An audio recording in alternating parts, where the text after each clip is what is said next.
ఇది కానీ ఇవ్వలేదా? మరి మీ పిల్లల దగ్గర నుంచి కానీ, లేదంటే మీ కుటుంబ సభ్యుల దగ్గర నుంచి కానీ ఎప్పుడు వెనక్కి వచ్చేసాయి ఎందుకు అన్ని సంవత్సరాలు అలా ఉండడం అని ఎప్పుడు ఖచ్చితంగానే ఉంటారు కదండి.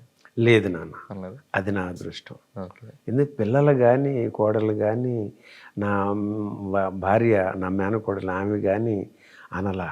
తర్వాత నా తల్లిదండ్రులు చిన్నతనంలో నాటకాలకి వెళ్ళేటప్పుడు ఆ రోజుల్లో, అంటే ఇవంతా మరి మీకు 80లు అట 40 ఏళ్ల క్రితానికి వెళ్ళాలి ధీరజ్ గారు.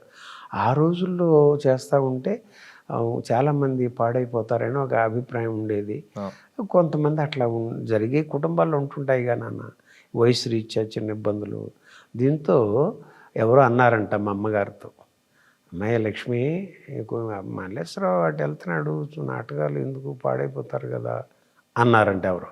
అంటే అప్పుడు అమ్మ డైరెక్ట్ చెప్పకుండా నాన్నతో అన్నారంట, ఏయ్యా మరి ఇట్లా నాటకాలు మరి ఇదవుతాయండి కదా, అట్లా అన్నారు వారు మన చుట్టాలు అని. అంటే వాడికి అన్నీ తెలిసే. ఆ మాట నాన్న ధీరస్